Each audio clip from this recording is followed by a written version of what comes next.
Hey, how are you? Yep. Perfect. So Certainly. Or so. As soon as we see ourselves from this, good to go? All right. Hey, guys, we're happy to be back here at the Condor booth at NAB 2023. I'm with my friend here, Philip Grossman, who is well known throughout the industry for all his crazy adventuring and exploits in places that most people wouldn't want to go or dare to go. But we're going to talk about that. Philip, how's the show been for you so far? Oh, it's been fantastic. Having a great time. I think I did 9.5 miles the first day. I stayed out till 2 in the morning the first night, which is a big mistake. Slowly reeling it back in, but the show's been great. The crowds are fantastic. I think we're back to, quote unquote, normal again. We're back, baby. Yeah. I'm happy to be back. Yeah, because most definitely. NAB, for all its shortcomings, it's got so many amazing things. Yeah, it's really the people. Yeah, I don't care what anybody says. This is never going to go virtual. I cannot see 60, 70 vendors touch the equipment, talk to the people virtually. You can't replicate that. Can't do it. It's better to be here. I mean, after all, we're creating visuals, right? Exactly. It's all about that. I need to see it. I need to touch it. Exactly. Absolutely. Well, if you could, let's give a little bit of background for those who may not know some of your work. Okay. And tell us about it. Yeah, sir. So, I'm typically known as the Chernobyl guy. And that started back in 2010. It was actually my now wife. Was the girlfriend at the time. I had a boss that I just loved. He was like a mentor to me, and he retired. And I turned 40 years old, and I'm like, is this really what I want to be doing with the rest of my life? And I've been a photographer and cinematographer, a long time. So my wife said, well, take some time off. Don't get a Corvette. And focus on your filmmaking and that. So I, put my engineering hat on and said, okay, what can I do that's different? And everything sort of just aligned. It was like the 24th anniversary of the Chernobyl event. My family's from Ukraine, originally in the early 1902, 1903. I grew up near 3 Mile Island, so I lived through that. I started studying nuclear power in college. So I'm like, I'm going to try and go to Chernobyl. And I was actually afraid to tell Elizabeth.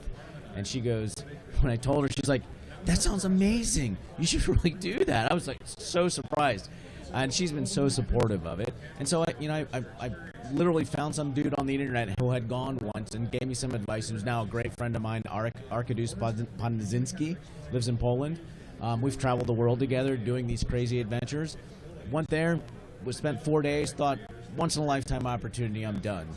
3 months later, he calls me back and says, I'm going again. Do you want to go? I said, yes, but only if we go longer. So I went for 8 days on the next trip. And by that time, my wife goes, I want to see, or she's still a girlfriend, I want to see this. So she went with us the third time, and it's just been growing from there.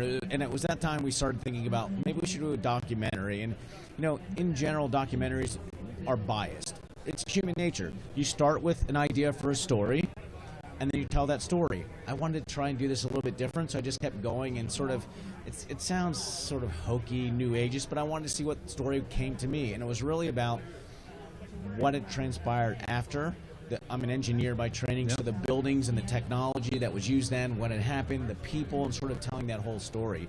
And it just grew from there, and then I've gone off to Fukushima, and then Kazakhstan with the Soviet space shuttles, and just, sort of jumped from there. And my wife just says every time I leave, just don't do anything stupid. Absolutely. Wives are great because they help keep us, in line. Oh, she'll tell me if she goes, that's not very good. That's not good work. But she'll also tell me when it's good work. So I've got a good critic there, and she keeps me honest. It's good. We need that support. Yeah, so. Most definitely. I mean, tell me about that experience, because from what I know and what I've talked to you about, you're preparing, obviously, for a long time. It's not easy to get there. No, right. So let's talk about starting with your kit. Actually, let's do it from the back, like the back end. You get there. How far in are you hiking to get to some of these situations? All right, so Chernobyl's not too bad. Land in Kiev, or land in Poland and drive to Kiev. It's about 60 kilometers, and you drive. You're 30 kilometers out from wherever everything is, from that gate. Excuse me. And then you are in the town of Chernobyl. The village was about 11,000 people, and you're about 15 kilometers, 7 miles from the reactor. So that one's not bad. it's the stuff like the Soviet space shuttles in Kazakhstan. Yes. That was, 9 hours to Frankfurt, 5 hours from Frankfurt to Astana, and then I had to take a flight down to Kizilorda, and that flight only runs every other day. And then it's a 3-hour bus ride from Kizilorda to Teretem, and then we'd spend time, the first time, just finding locals who could help us understand, because this, as my friend tells me, this is Russian territory. It's managed by the Russian military, and you're an American. So we found locals who helped us identify where the security. Now, mind you, we tried to get official permission. Right. We went through the channels, and just no one would let us go. So we found locals who helped us figure out where the guards were. We met them who worked in the security and sort of routed that out. We'd use satellite maps. I have a couple places where I can get real-time maps within 2 or 3 days. They're not expensive. They're not cheap, a couple $100. And we routed our way there. And it was a 28-mile one-way hike at night, 65, 70 pounds of gear, because we had to have all of our water and food for 3 days because you're in the middle of this hangar in the middle of the desert. Dodging Russian military patrols at night, so I had some things to help me at night see. I won't say because I don't want to get in trouble. And then you get to the location, and it's just amazing. Yeah, I know the work that you get from there is incredible, like all your work. Oh, thank you. But the gear is a critical part of that, because I'd imagine at least half of your weight is just life support, right? It's actually camera gear. I can go without life support. No, yeah, and I've spent a lot of time over the last 10, 12 years really testing different equipment, testing things from cameras to batteries to sleeping bags to water systems. All that. Water is the most important. Actually, probably the largest single thing weight-wise is water. Right. I had a near-death experience. We were going to Aralsk 7, which was the former Soviet biological chemical weapons factory in the middle of what was the Aral Sea. Aral Sea has been drained. It's no longer a sea. This is no longer an island. It's a desert. We got to the location, spent 3 days in Moynok looking for a driver because it's on a border between Kazakhstan and Uzbekistan, and in there, the countries fight over who owns the border.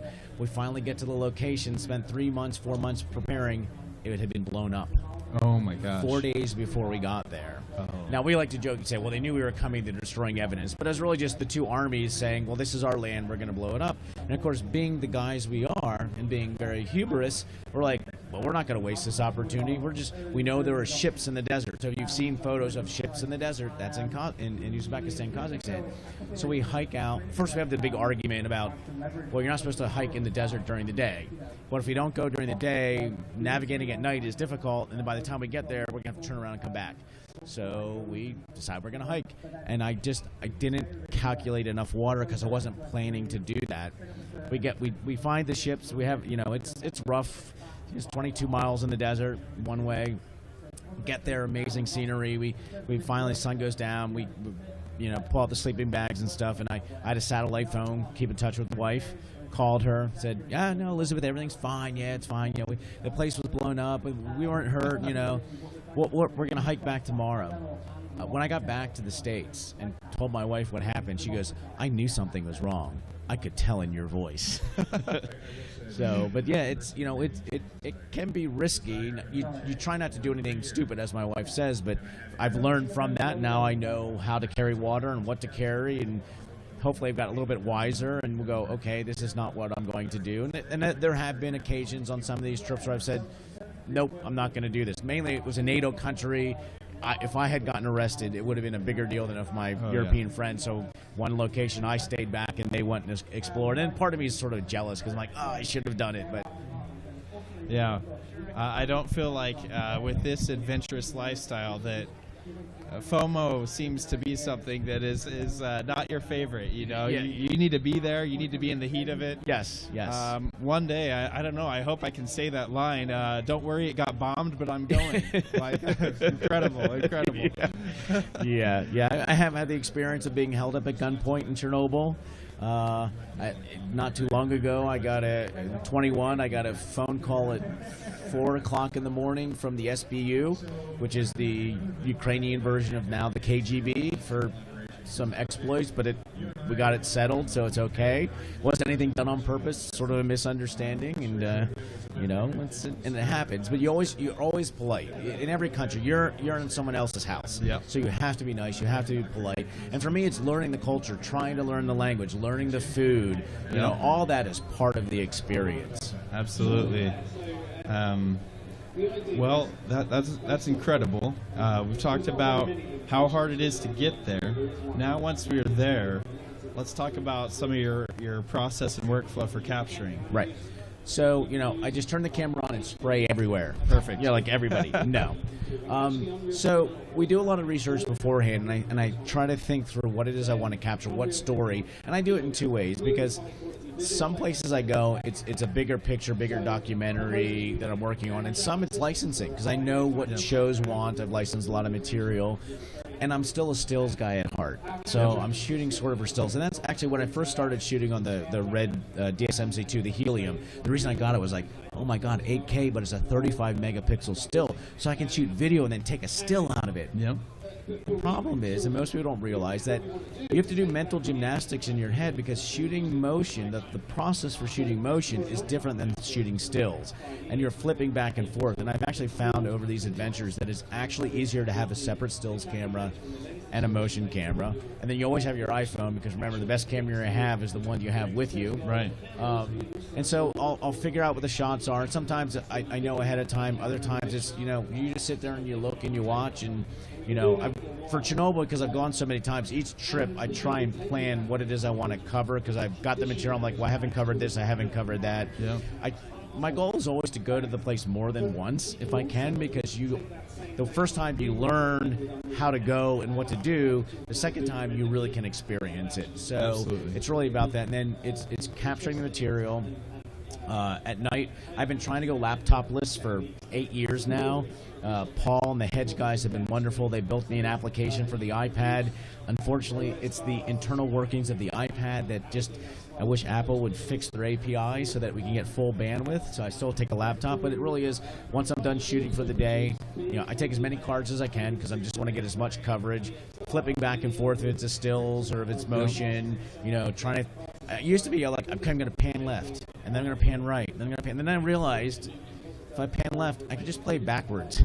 Yep. And that's in the other direction. Of course, if the wind's blowing or something, it changes Right. it. But those are the things you think about to try and make the most of your shots. And then in the evenings, before you're exhausted and fall asleep, I try to get everything off the cards onto SSDs. My organizational structure is day, camera, and then each of the reels. Yep. I don't try and do any media management outside of that while I'm there. Come back to the States, then I reorganize back in the States. I tend to only use an SSD in the field on 2 or 3 trips. They'll last longer than that, but you just don't want to risk that. I'll use them back home for other things, so just to be safe. And then hopefully you get some amazing footage out of it. Well, I can confirm that you have. Thank you. I'm a big fan of space, anything space, and so when I see those images, it's like you're peering into another world, right? And it's got this element of eeriness, but also like. And for me, it's the history. I think that's part of the driver of what I do, is that I'm an engineer by schooling. Math and science. I jokingly say, English is my second language, math is my first language. But as I've gotten older, history is just amazing. My father is a historian, loves history, and I think I've gotten some from that. And I just started reading a lot more. And so, I try to do research ahead of time, but, the whole Kazakhstan thing came about. I was talking with Thomas Reed, who was actually the Secretary of the Air Force for Ford when I was doing my television show for the Discovery Channel.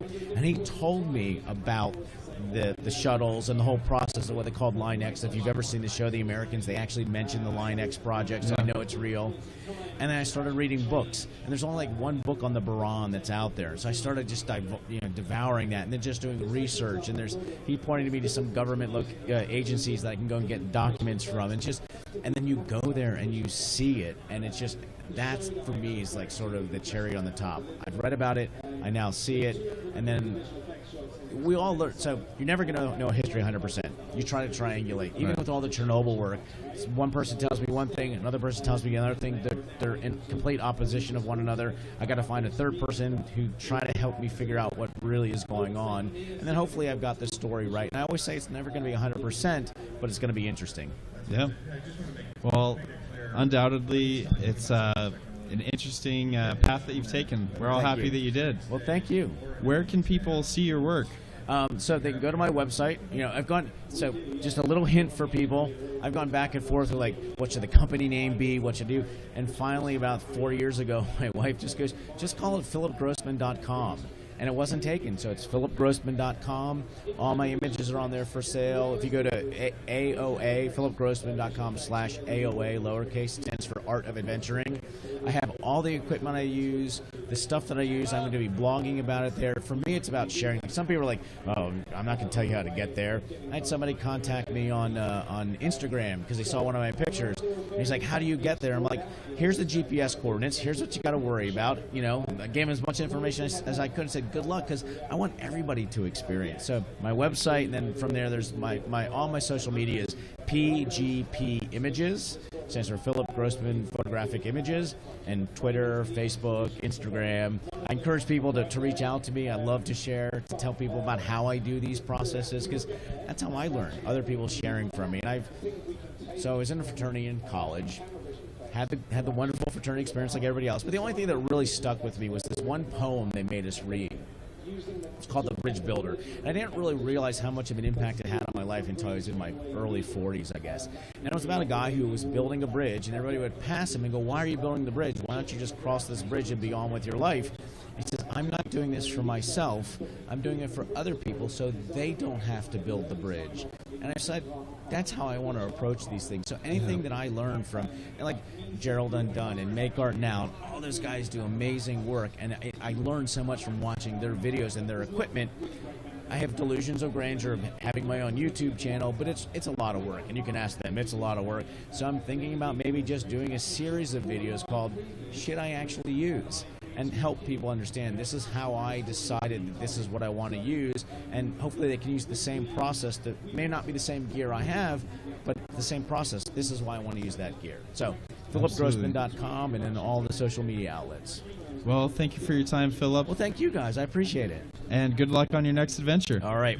We're going to Paramaiden in Norway in September, I think, which is an old Soviet coal mine. Although, hopefully, we're going to get some sponsorship, and I may be taking a truckload of food up to Chernobyl in July to help the resettlers. So we'll see. Yeah. Excellent. Well, be safe out there. I will. And like your wife says, don't do anything stupid. I'll try not to. All right. All right. Thank you. Brandon. Bye-bye. Bye.